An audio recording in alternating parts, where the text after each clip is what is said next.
Norway, March 1944. Snow fell heavy and slow over the jagged cliffs of the fjord. The water below was black as engine oil. Even through gloves, the cold stung the skin. Silence blanketed the inlet, unnatural, oppressive.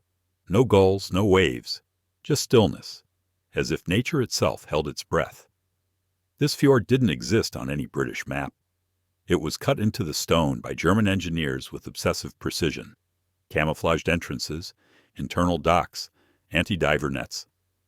According to Allied intelligence, this hidden base housed something terrifying, a fleet of experimental submarines, outfitted with stealth systems designed to tip the balance of power in the Atlantic. 70 miles to the north, in the port of Tromsø, crates of torpedo parts were being loaded onto trucks. Back in London, on a cluttered desk in the Naval Intelligence Office, Lieutenant Colonel Walter Slade stared at an unsigned message. They call it the Shadow Fleet. Southwest entrance. The rest is submerged. You have 1 week. This was where the story of Harold Zonden began. A man whose name appears in no military records, but whose madness likely changed the outcome of a war. Harold wasn't a saboteur. He wasn't a soldier. He was a mechanic, a diver. Before the war, he worked in Bergen, fixing propellers for fishing boats, retrieving anchors, patching hulls. He knew how ice sounded when it cracked above your helmet. He could dive to 40 meters without backup. He knew what blood smelled like underwater. He didn't wear a uniform, but he knew exactly how men died in one.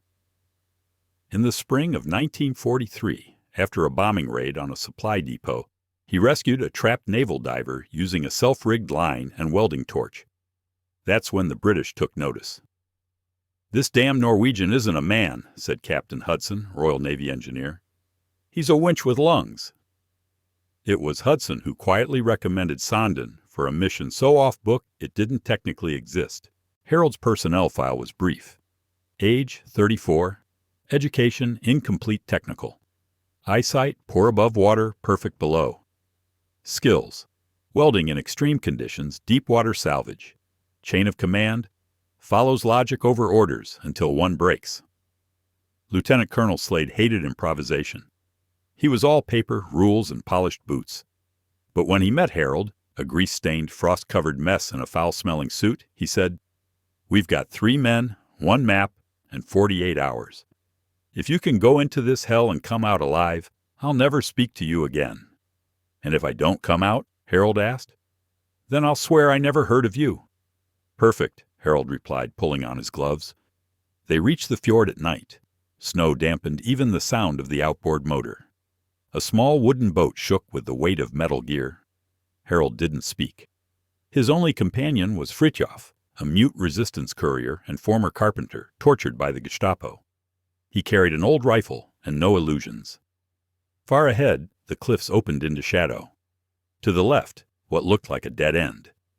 But with the lamp's beam, you could just make out a cut in the rock, an inlet below the waterline, sealed with nets and ice. "That's it," Fridtjof whispered. "The black mouth. Submerged? By a meter. Rests inside. Guards? 2 posts up top. They rotate every 20 minutes. So we've got 15 minutes to disappear." Harold's plan sounded insane, because it was insane. He didn't want to infiltrate the base. He wanted to trap the fleet from the outside. The old pre-war maps showed that the fjord had a man-made ledge, used to roll submarines onto dry dock. That meant there was only one usable exit, a channel 22 meters wide and 10 deep. Harold's idea was simple: dive under cover of night. Anchor a steel cable across the channel, locked into rock. At the outer exit, install a custom-built anchor lock using a salvaged ship anchor and demolition charges. When the subs tried to leave, they'd hit the cable. If needed, the anchor would detonate, collapsing the exit. No official engineer would sign off on such a plan. But Harold didn't have a superior officer. He had a war to disrupt. That first night, he dove. Water temperature, 1 below 0. Depth, 9 meters. Visibility, 0. Every 7 minutes, he tapped a signal on the tether. It meant, "I'm alive." 20 minutes passed. No tap. 30. Then 1 tap. Then 2. Then silence. Fridtjof's jaw clenched. "He's saying something," Suddenly, from below, light. For a second, the black water glowed, and there he was, a diving suit coated in ice, a helmet fogged from within, a sack over his shoulder. Harold raised a thumb, then vanished again. 2 hours later, the cable was fixed. But the real challenge was still ahead. The next morning, German technicians rolled out a test submarine. It did not leave the fjord. In intercepted notes, Abwehr officers wrote, "Launch speed insufficient. Possible obstruction in traction zone. Depth too great for diver inspection. Investigation postponed." By the following night, Harold was preparing something that would cripple the entire operation. The wind had picked up. Snow blew sideways now, slicing across the fjord like razors. Somewhere far behind the cliffs, diesel engines rumbled faintly. German patrols changing shifts, perhaps, or the warming up of another submarine in the hangars. Harold didn't sleep. He sat hunched in the hull of their fishing boat, wrapped in damp blankets, drawing in a water-stained notebook with the stub of a pencil. His hands were numb. His knees trembled from the dive. But his mind raced. "If the subs can't exit forward," he muttered to himself, "they'll try to tow them backward, or wait until we leave, so we don't leave." He began sketching what looked like a spider web, a mesh of cables designed to tangle screws and rudders. The entire design could be welded from scrap, hooked between boulders, and armed with flares to ignite upon contact. Not a trap to kill, but one to expose, because exposure meant bombs, and bombs meant the end of the fleet. The night before, his first dive had only scratched the surface. He'd seen the scale of the hidden base. The Germans had excavated caverns inside the mountain, dry docks, gantries, cranes. What should have taken years they'd built in months. Rumors of slave labor weren't rumors. And yet, the docks weren't full. At most, 3 operational submarines.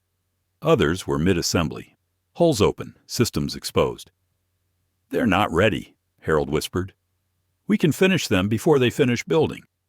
But it meant going back in. And this time, not just with cable, but with explosives. Fritjof watched silently as Harold sketched. Then he pointed to the pack of demolition charges they'd smuggled in. Old British limpet mines. Sticky, timed, short range. Harold nodded. Too few for full sabotage, but enough for the supports. They would target the launch rail, the steel slope used to roll subs into the water. If that was gone, even finished U-boats would be stuck, like fish in a drained pond. But there was a problem. The mines had magnetic locks, meant for hulls, not stone, and the base's underwater foundation was raw rock. That's when Harold proposed something no diver had ever tried. Underwater welding in a live fjord, with primitive equipment, in the dark, in ice water, surrounded by enemy sentries. "You'll kill yourself," Slade had said when briefed remotely via coded transmission. "Probably," Harold replied, "but I'll do it very quietly." They waited until the moon dipped low. The second dive was riskier. The Germans had noticed the previous sub's failed launch. Divers had been ordered, but no one volunteered. The current was strong, the cold lethal. Harold suited up again, slower this time. Each movement cost him. His fingers had gone pale beneath the gloves. His oxygen tank valve was sticking. One of the flares jammed. "No second chances," he whispered to himself. "No surface until it's done." He submerged without a splash. 9 minutes later, he was inside the launch tunnel. The water pressed against him like a wall. Visibility, 2 feet. He felt the rail with his bare gloves, steel ridges frozen to the rock. He secured the first mine, then a second, then reached the far wall, where the structural braces began. Suddenly something moved.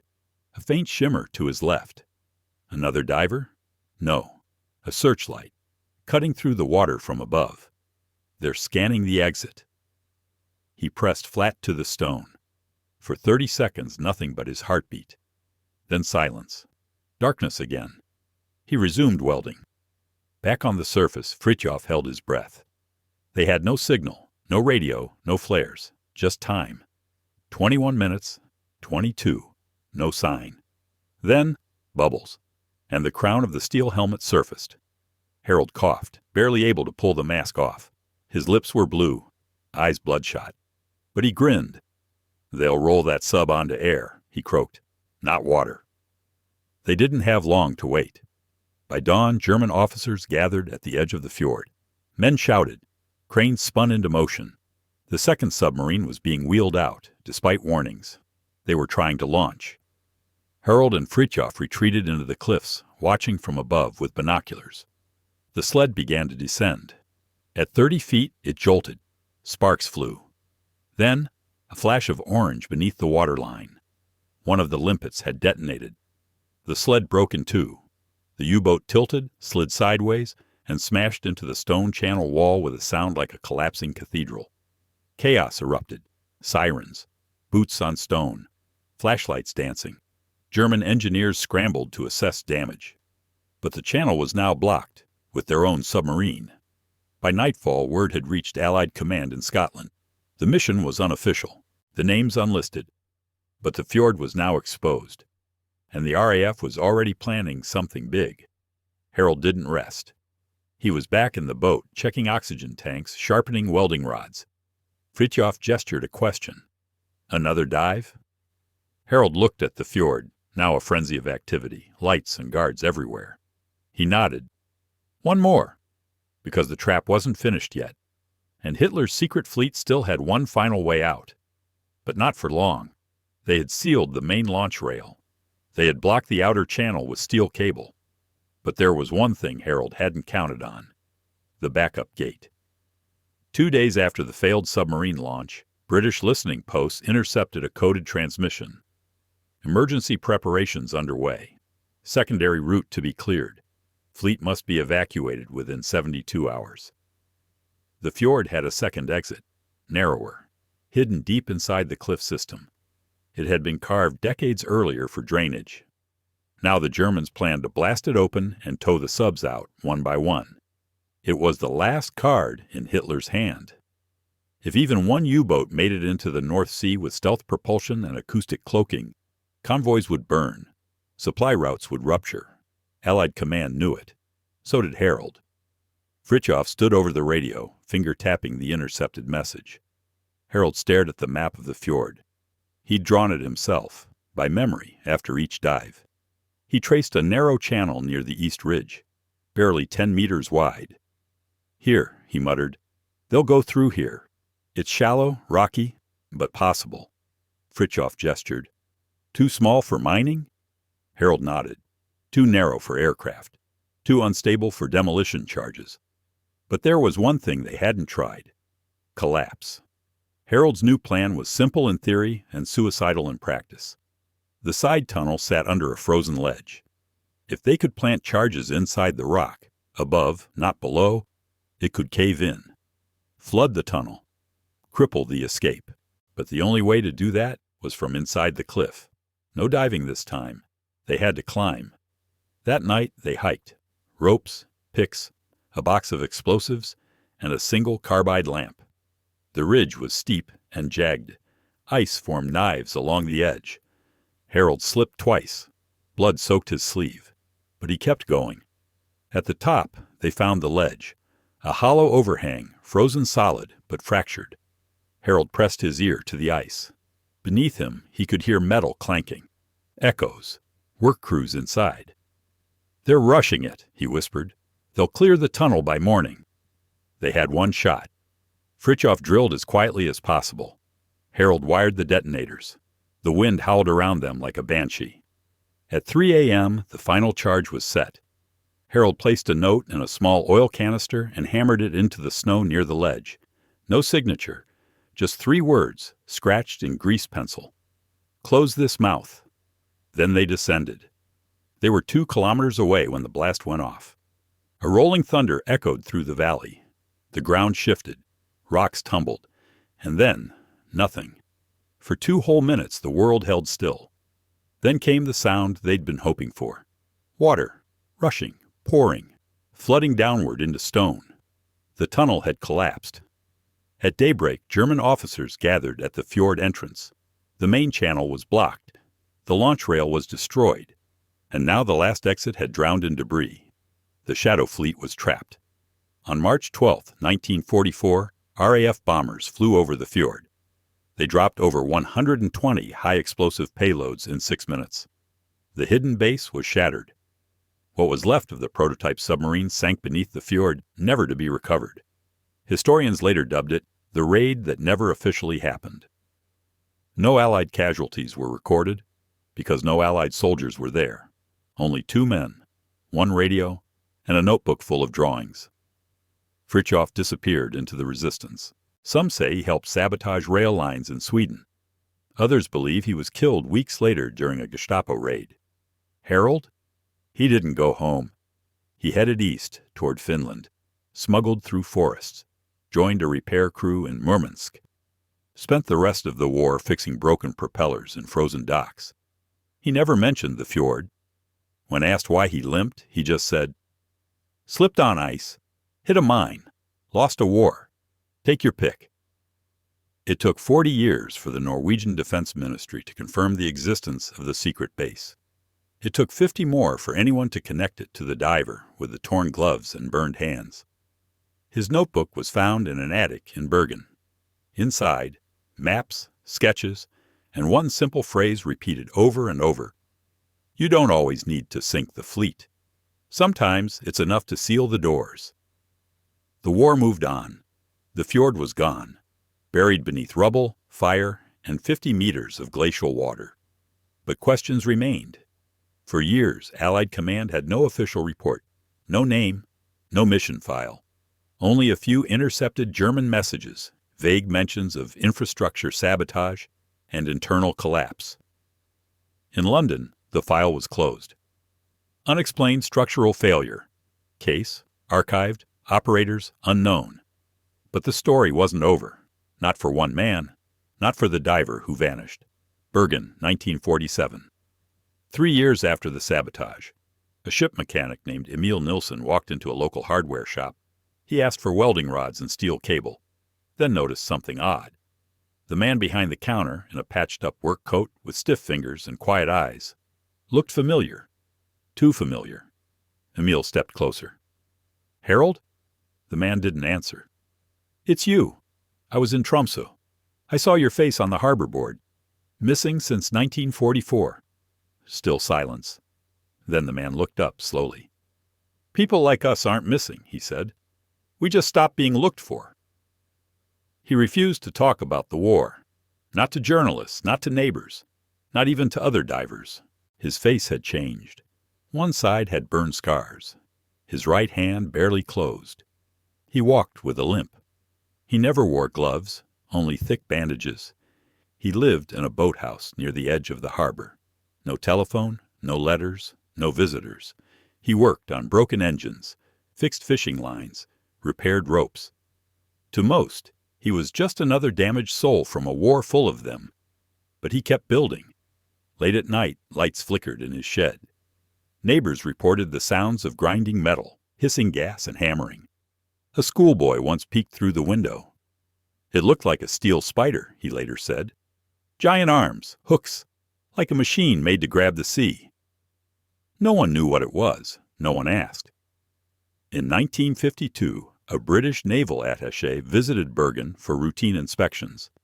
At a dockside cafe, he overheard 2 fishermen arguing about a man who made a submarine trap with his bare hands. He leaned in.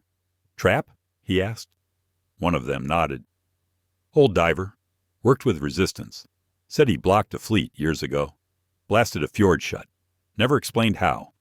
The attaché froze. That night, he filed a report to Naval Intelligence. No reply ever came.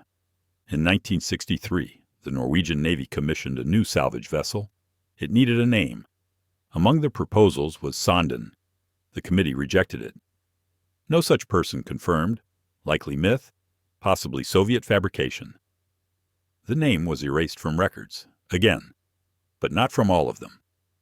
In a sealed folder inside the archives of the British Special Engineering Division, Box 14, Case X-23, sits a hand-drawn map, a sketch of the fjord, signed with 3 initials. HS next to it, a note in Slade's handwriting. Unknown diver. Built a solution no one else dared attempt. No recognition requested, no reward accepted. If still alive, consider him a ghost with a wrench. Final known sighting, August 1971. A Canadian cargo ship reported engine trouble near the Arctic Circle. They radioed for help. No ports responded. At dawn, a small boat approached. One man aboard, weathered suit, heavy gloves, tool bag. He climbed aboard, said nothing, spent 6 hours inside the engine room. When the ship powered back on, the crew tried to pay him. He shook his head, pointed north, and left. The logbook entry reads, "Old diver, didn't speak, fixed everything, had a patch on his back that said steel never sleeps." Back in Bergen, the boathouse was found empty in 1972. Dust, tools, a few burnt blueprints. But behind a wall panel, hidden in a metal canister, lay his final note. No address, no name, just words. No monument, no medal. The ocean remembers. That's enough. 50 years passed. Then, in 2023, a Norwegian expedition scanning fjords with ground-penetrating sonar found a collapsed structure beneath the sea. Steel hooks, welded cable, and what looked like a shattered sled rail. In the wreckage, they recovered part of a helmet. Inside, etched into the rim. "You don't always need to sink the fleet." Next to it, another engraving. Faded, scratched, but still legible. HS London, 1984. The war was long over. The Cold War had new fronts. Technology had replaced legends. But in the quiet back rooms of military archives, some people still looked for names the official records forgot. One of them was David Carter, a junior historian with the British Ministry of Defense. He didn't believe in ghost stories. He believed in paper trails. And he had found one. While reviewing declassified Allied communication logs from 1944, he noticed a strange anomaly. A submarine base in Norway, targeted and destroyed by RAF bombers, but no recorded operation to guide those bombers. No ground teams, no reconnaissance photos. Just one coded report marked, "Possible civilian resistance sabotage. Confirmation pending." Carter dug deeper. At the bottom of a dusty folder labeled X Operations. Unconfirmed, he found a diagram. Faded, hand-drawn. Steel cables, anchor points, explosive paths. In the margin, 3 letters, HS, and on the back, written in charcoal, "Don't blow it up, choke it." Carter was obsessed. He followed mentions of divers, saboteurs, engineers. Every dead end led to one name, whispered in half-truths: the Mad Norwegian. He asked old resistance contacts, visited Bergen. Most people shrugged. One man pointed him to a harbor mechanic, now blind, who remembered a quiet man who fixed everything and talked to no one. Another showed him a broken helmet in a family shed. Carved on the inside, "Sonden." Carter requested an official inquiry. He compiled sketches, testimonies, military diagrams. The British MOD dismissed it. Unconfirmed narrative. No reliable attribution. Likely folklore. But Carter wouldn't stop. He published a book, "The Diver Who Blocked a Fleet." It sold fewer than 500 copies.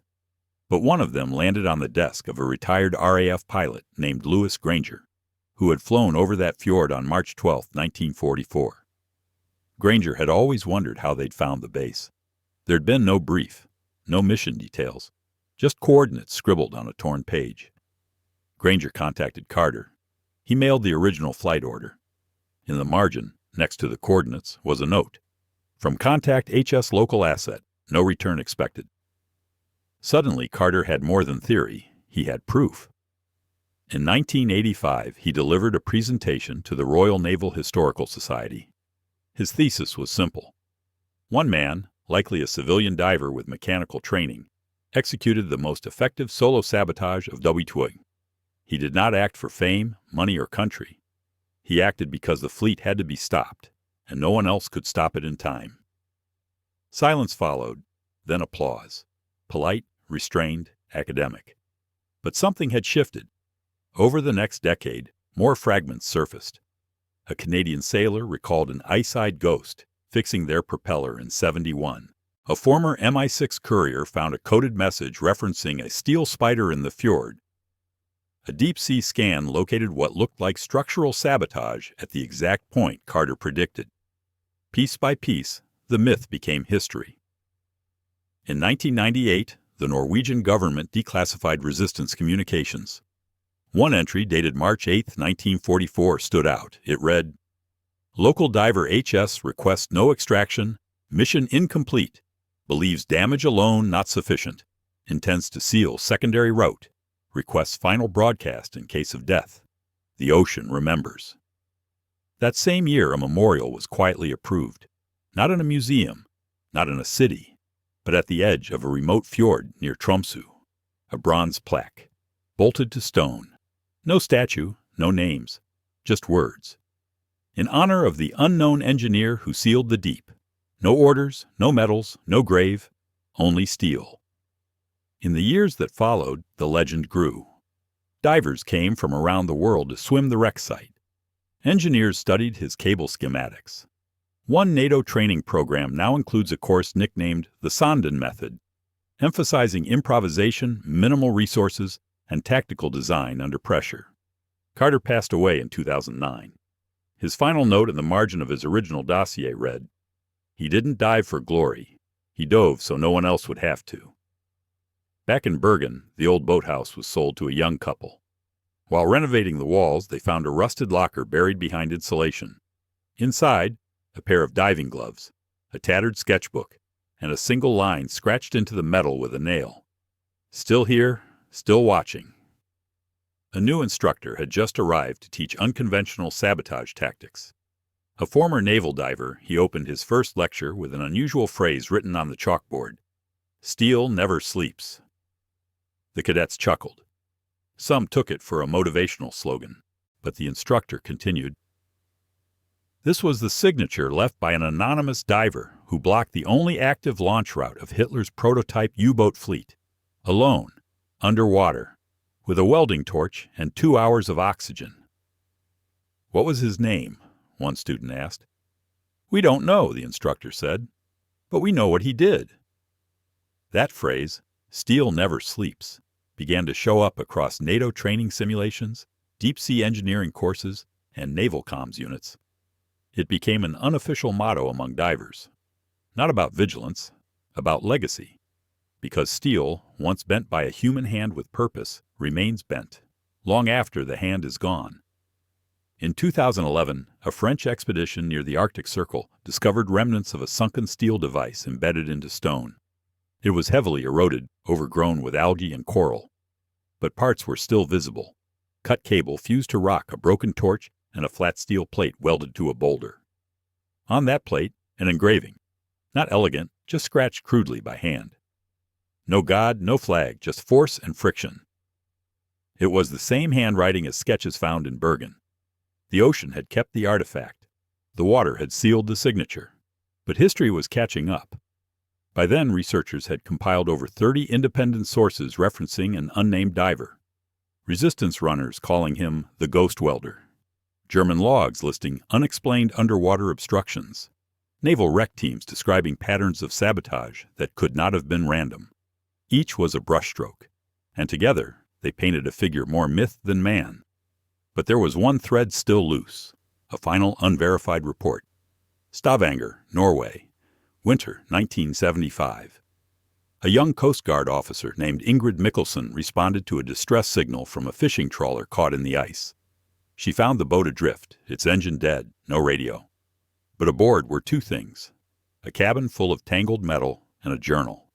The journal wasn't signed, but its final page said, "I hear the ice cracking. It's like an old voice telling me it's time. My lungs are tired. My hands don't grip the torch like they used to. But the weld holds. The weld always holds." The trawler was salvaged. The journal sent to archives. It sat unread for nearly 3 decades, until a graduate student cataloging Bubitoit naval relics stumbled across it. When she compared the handwriting to the Bergen sketches, there was no doubt. It was him. Harold Sonden, if that was his name, had written one final entry. Not for anyone to read. Just to close the loop. No coordinates, no confession. Just a record. The last weld. The last fix. the last trace of a man who sealed a fleet beneath the sea and then disappeared like mist above the fjord. In 2015, the NATO Underwater Engineering Conference opened its keynote session with a video montage, footage of modern military divers, deep-sea salvage missions, archival drawings. And finally, the plaque in Tromsø. Over it, a voice read, "There are no monuments to the ones who held the line with bolts and cables, but history moves because someone refused to."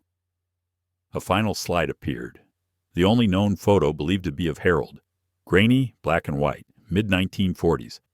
A man in a patched diving suit, half-turned, walking away from the camera. On his back, a welding tank. On his collar, a single patch. Steel stories. The audience stood in silence, not for patriotism, but for precision, for bravery, for the kind of madness that rewires the battlefield with nothing but tools and time. Today, no official biography exists, no date of death, no grave. But his name, or rather his initials, are welded in more than metal. They're in manuals, in diagrams, in whispered traditions passed from one engineer to the next. When in doubt, weld it. When the world breaks, fix it. If it's impossible, do it anyway. Steel never sleeps. The Soviet Union had fallen. Port warehouses emptied. Flags changed. But deep inside an abandoned naval dry dock, rusting behind a sealed bulkhead, a diver named Anatoly uncovered a crate stamped with unfamiliar markings. HS over 44, West Exit, blocked. The crate contained coiled steel cable, frayed but intact. A torch, British-made, heavily modified. A page of technical notes written in Norwegian and English. No one could explain how the equipment got there.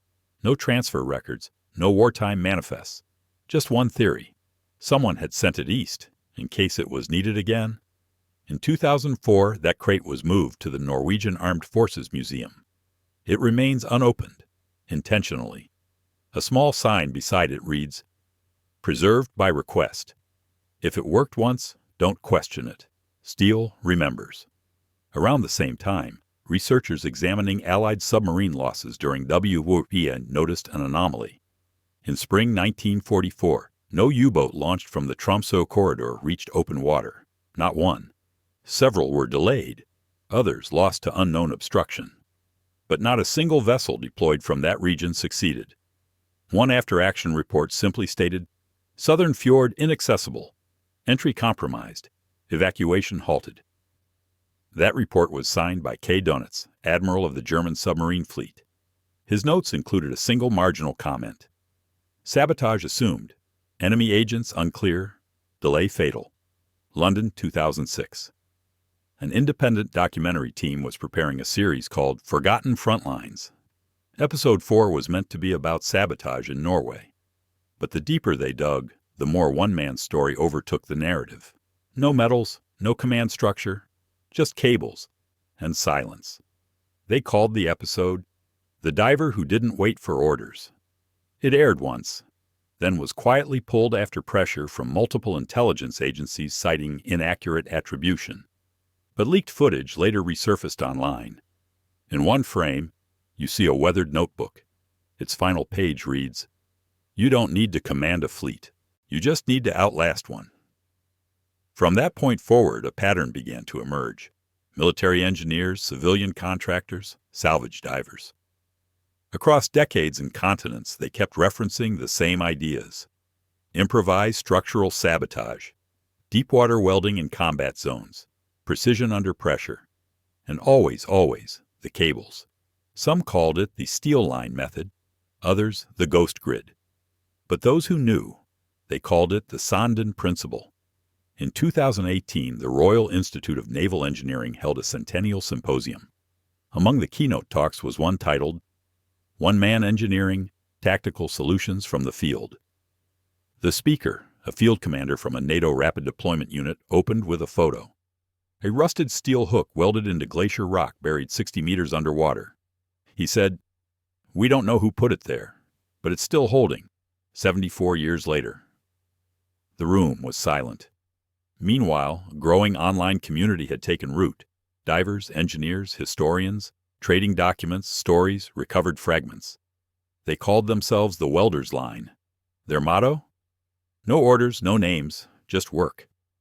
They built replicas of Sonden's rigs, held competitions for underwater problem solving, and every March 12th they dive together, wherever they are, not to reenact, to remember. Back in Bergen, the harbor where it all began, a new dock was constructed in 2022. Before the concrete set, local workers lowered a plaque into the foundation, just in case. It read, "If found, leave as is. It's probably important." And underneath, barely etched in the corner, HS Final Dive Report 2023. A NATO test submarine exploring the outer ridge of a submerged fjord encounters an unknown metallic structure embedded into glacial rock. Sensors confirm it's stable, unmarked, no serial. Estimated to have been welded in place 79 years earlier. The commander asks for removal. HQ denies it. Reason? Structure is sound. And steel. Steel never sleeps. A group of naval cadets stands at the edge of a weather-beaten cliff, staring out at the still waters of a fjord that once held a fleet. The instructor speaks softly. There's no monument here, no graves, but what he built is still down there, still holding. One of the students raises a hand. What was his rank? None. His mission? Wasn't official. So who was he? The instructor pauses, then answers, he was the one who didn't wait for permission.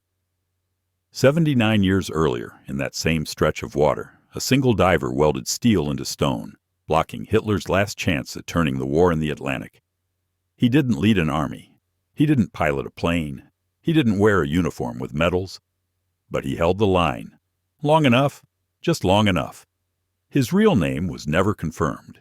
His face appears in no photographs with clarity. But across oceans and decades, his work kept surfacing. Bent rail fragments embedded in granite torch marks on glacial walls, cable tension nodes never mapped, a trail of welds made in the dark. In the archives of the British War Office, there's a memo dated April 1944.